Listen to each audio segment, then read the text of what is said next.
I suspect that probably each one of us has had a situation where we recall seeing or overhearing a conversation that left us feeling uncomfortable about how someone was being treated. The passage we ponder today involves two such situations. And what makes them remarkable is not merely that the persons were treated in ways that were unpleasant. What makes them remarkable is that the person doing the unpleasant treatment is Jesus. You understand, we have this notion of Jesus as being the guy who always treated folks right. Right? Jesus was the guy who always made people feel like they were okay. And in this situation, we don't have one, we have two situations where Jesus basically puts people who are in vulnerable situations in tough situations. In the first situation, Jesus verbally abused. That's the only way you can put it. He verbally abuses a Syrophoenician woman who begged him to heal her demon-possessed little girl. Reverend Denise Donnell spoke about this very eloquently several Sundays ago, talk about loving a racist Jesus. We come back to this passage because I want us to look at it from the perspective of not only how we deal with this issue of Jesus, because, we have to get past the idea of the racism and see what the woman does for Jesus. Because the title of this sermon is Liberating Jesus. Not the Jesus who is liberating, hello, but Jesus being liberated. In this situation, we have people liberating Jesus. And this Syrophoenician woman literally comes begging Jesus. You know how mothers are when their children are sick. Mama has child sick.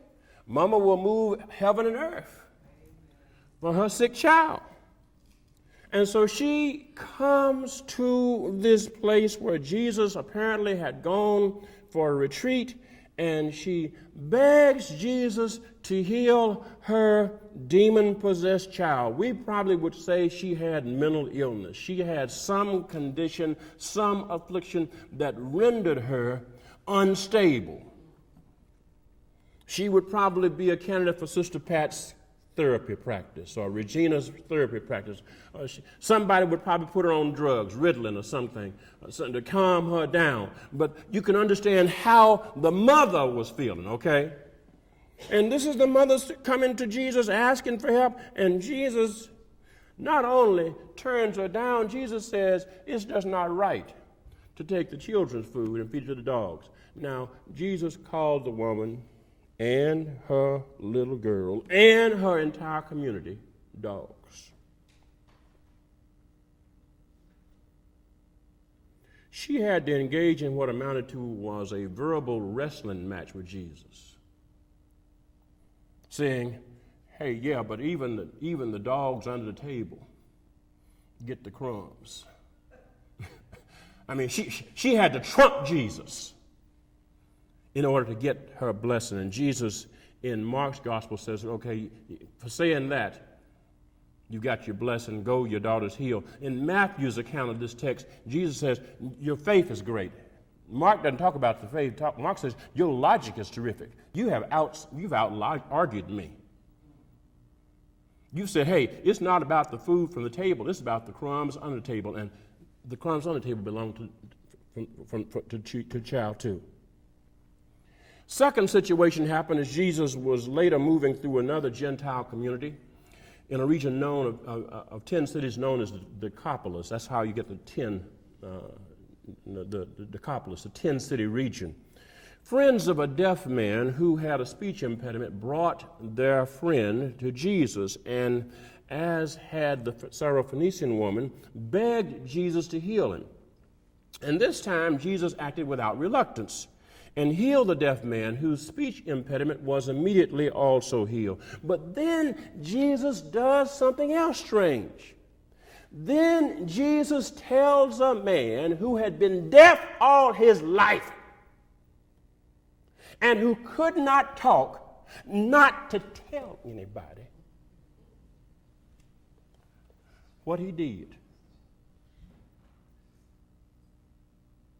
Go figure. Hello? You tell somebody who has been freed from deafness and freed from being able to talk plainly that he now cannot go talk about the most important thing that's happened in his life?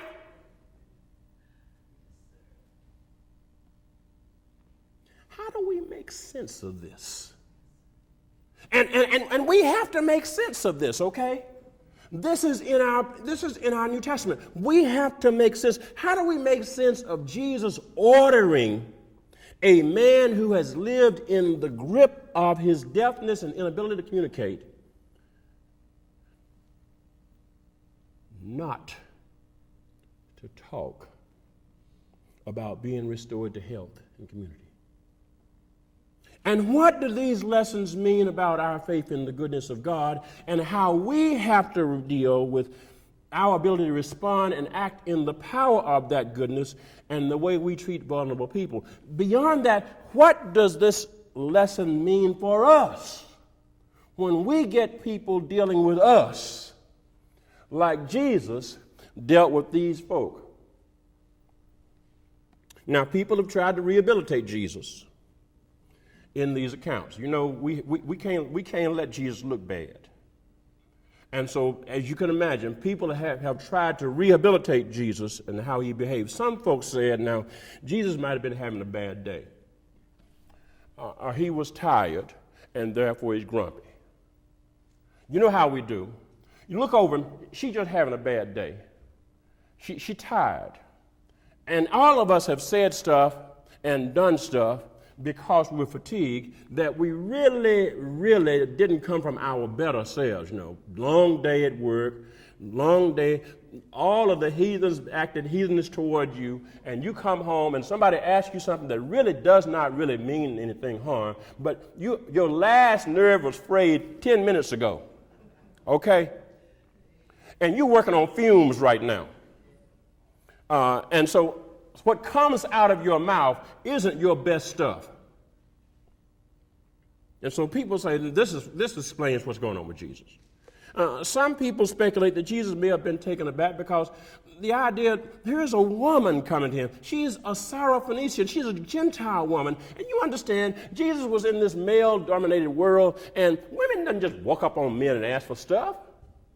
You got to have a daddy or a brother come ask for, men ask for stuff, And here this woman comes up on Jesus and asks him to do something like she's supposed to be knowing him. Some people said, no, Jesus was putting her in check because of that situation. Other people claim that Jesus was just not doing anything more than simply saying, charity begins at home. I'm taking care of my folks first. Charity begins at home and then spreads abroad. And so I'm working at home. I'm on vacation now, sister. I'm on a break from my healing teacher. Check me out when I go back into my Jerusalem area, and I'll be okay.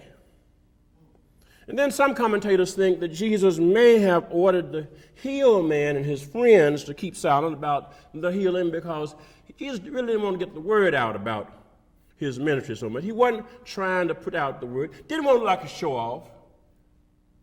And so he's trying to keep things quiet. You know how we try to make up excuses to make bad stuff look better? Theologians do that too. Okay? And this is what happened. These are all the kinds of things folks have speculated about to try to make what is obviously some foul stuff look better. Because it involved Jesus, and we just can't have Jesus looking bad. We can't have Jesus looking like he treats people this way. Well, I'm not going to join folks who are trying to put the spin on this and make Jesus look good. Let's be honest. Jesus called this woman, her sick little girl, and her entire Gentile community dogs. He called them subhuman. And even if he was tired, that didn't excuse racist name calling to decline the request. You can be tired and not be racist. You don't have to be a racist to be tired. You don't have to be tired to be a racist. Now, some commentators argue that Jesus really was testing the woman's faith and determination. Really? Really? This woman left her sick little girl, figured out where Jesus was, made her way there, worked her way through all of the entourage, the folks who protect Jesus from folks who want to be protected from, and then prostrated herself, humbled herself before, and begged him to heal her child. She was from a different ethnic group. She knew there was ethnic animosity between the Syrophoenician people who were more wealthy and the less wealthy Jewish minority. She knew Jesus was a Jew. Despite knowing all these things, she begged Jesus to heal her child. Despite all these things, people are going to say she needed to prove her faith. Come on. Come on, really. Jesus didn't need to test her faith. She showed up and proved her faith. As unpleasant as it may be to accept, Jesus responded to the woman's request for healing and compassion with racist indifference. And here was a mother of a demon-possessed child. The ethnic identity of the mother or the child wasn't the issue. The issue was the oppression that a child of God was suffering from. And here is a guy who is the agency of the love of God, letting racism stand in the way of being the agency of healing. Hello?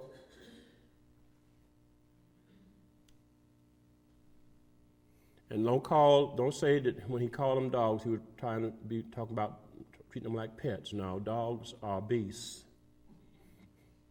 You call somebody a dog, somebody call you a dog, you don't feel like you sweet. No. That won't work. This is a stark example of how God's goodness and God's purposes for us and in us can be converted, can be contaminated, can be actually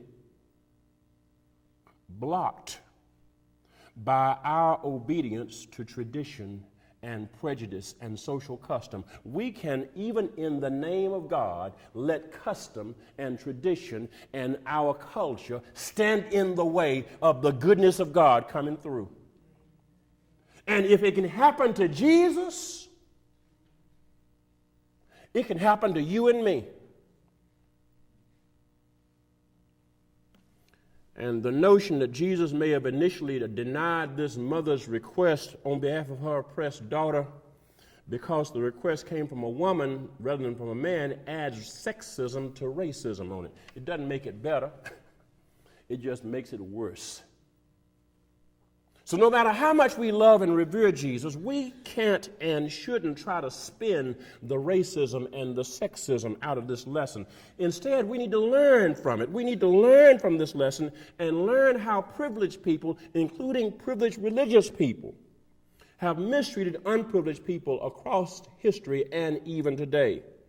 And we need to learn something important also about how to respond to that. Because who among us hadn't been put in a situation where folks have treated us like this woman got treated? I mean, you've been in a situation where you felt like folks who should have treated you right treated you wrongly, treated you like Jesus treated this woman.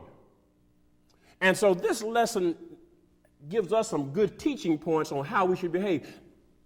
The teacher in this lesson isn't Jesus. Jesus is the healer, but the rabbi is the woman. Check this.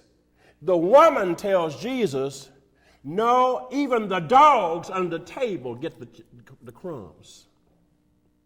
No, Jesus, the goodness of God doesn't stop at the table where the privileged folks go. It goes even down to where the privileged folks don't even acknowledge folks are. And so you're wrong, Jesus. The God's goodness doesn't stop at your prejudice. She's the rabbi. He's the healer. Now, I know I've messed up somebody's theology right now because, see, some of us can't believe that the woman is got to be teaching Jesus. But understand something. The text in both Matthew and Mark's gospel show that it was what the woman said that converted Jesus. Jesus didn't convert on himself. It's what the woman said. And in both texts, I 10 times double dog dare you, they both say she was a woman. Okay? So we have this situation where the woman's faith and the woman's logic liberates Jesus, frees Jesus to be a bigger Jesus than Jesus was going to be. And we don't get to the deaf man until we get past this woman.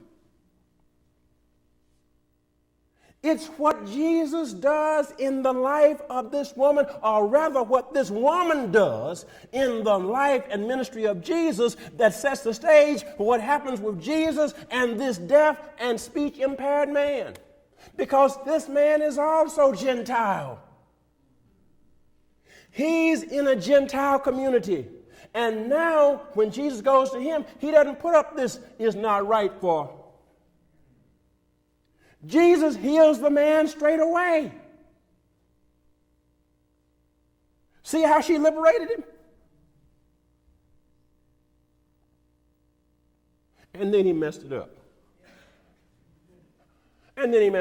He heals the man and then say, don't tell nobody. Now, has that ever happened to you?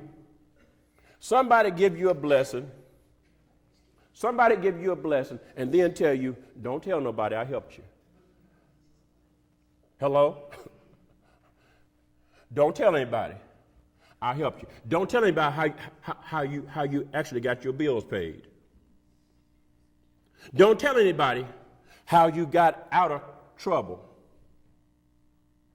Yeah, you used to be real broke. You were so broke that broke looked good. And now you have some stuff. Don't tell anybody who helped you when you were broke and you couldn't get over.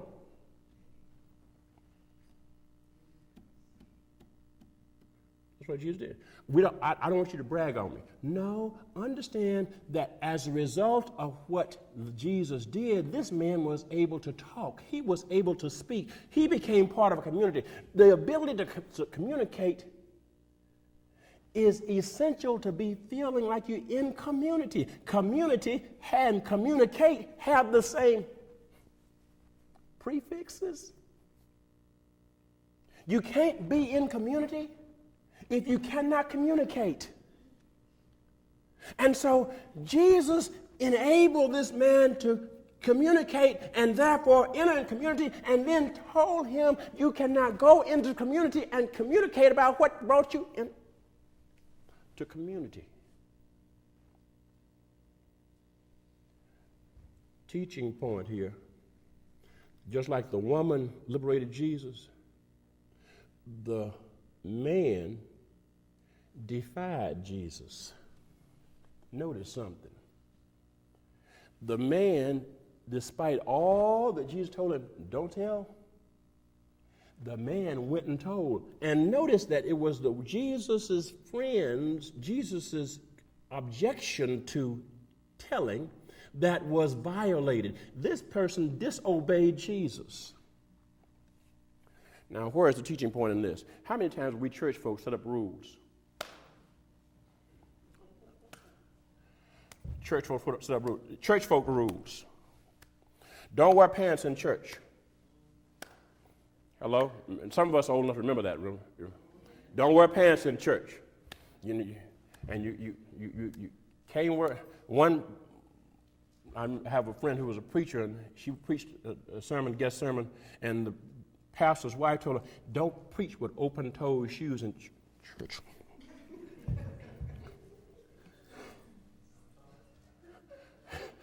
If you have open-toed shoes, you're revealing.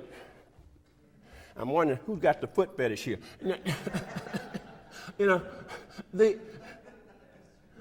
But you see how this stuff comes up, and we import this from stuff. And notice Jesus does this.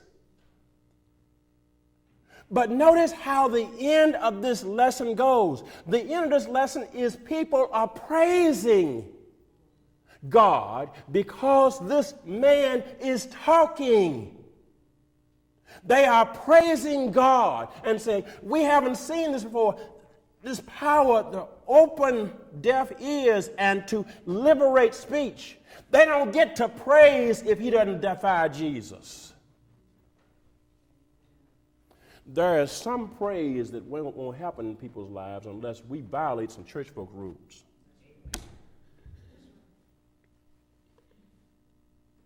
That's a teaching point. There is some praise that does not happen unless and until we violate some church folk rules. Can't wear pants in church. You got to have a tie on if you're going to preach. And you got to have dressed up clothes on if you come to church. And some folks say, well, wait, why do you got to have dressed up clothes on? That's church folk rules. And we wonder how come some people don't come to church. Hello? Another teaching point here. Notice that it wasn't the faith of the little girl who was demon-possessed or the faith of the deaf man that got them delivered. It was the mother's faith and the friend's faith who brought the deaf man. I know that we talk about everybody got to have faith for themselves, but in this lesson we have people being faith sponsors. Some of us wouldn't be where we are if we didn't have some sponsors. Folks who looked out for us when we couldn't look out for ourselves. This little girl didn't have sense enough to come to Jesus. But her mama had faith, and her mama had sense, and her mama came to Jesus. And it was her mama's tenacity, even in the face of Jesus' refusal initially, that got her healed. Some of us need some sponsors. Otherwise, we wouldn't be there. And on the other hand, this tells us we need to be sponsors of people who need to be delivered but don't have sponsors. If I see that somebody needs a sponsor, shame on me if I'm too holy to be a sponsor for somebody whose faith needs to be helped, who needs to be emphasized, who needs to be blessed. And in the situation of the deaf man, it was his friends. His friends were the community of sponsors who carried him around. Look at this man, can't talk, can't hear. And you imagine how his friends were treated. What are you doing carrying around this dude? It was their faith. Well, let me close on this note. What's this to say about you and me? Each of us go through situations where systems of oppression, systems of tradition, systems of prejudice, systems of bigotry stand in the way. We just saw one break down this past week. This so-called religious lady named Kim Davis in Kentucky, bless her heart. No, she said, I love the Lord so much I can't issue marriage licenses to same-sex couples, as if the marriage license business is in the business of deciding who gets married. Now, people who get divorced get remarried. Hello, and she been remarried 4 times. And so she gotten 4 marriage licenses. And she's going to say she can't miss you 1 marriage license. And when that kind of stuff happens, this lesson says the way you deal with that is you push past them. This woman pushed past Jesus and said, no, Jesus, you're wrong. The deaf man pushed past Jesus, violated, defied Jesus. We need some defiant kind of love. We need some notion about the love of God that realizes the love of God is not only radical, the love of God is subversive. It is subversive. It is defiant. It says to our traditions and our folk ways and our customs, my love trumps your habits. And those of us who are children of God need to be able to say, in the name of the God of love, if the Spirit of God would trump Jesus and liberate Jesus, the Spirit of God ought to liberate somebody else.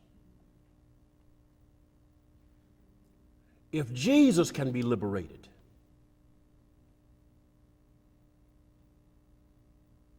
so can we. And if this woman can be rabbi to Jesus, if this deaf man can be defiant with Jesus and work to the praise of God, then think what praising God can happen if you and I push past some traditions and let God's glory come out. Yes, there is some glory that will not happen until pushy folks, defiant folks, subversive folks realize God's goodness has licensed them to be liberators. Amen.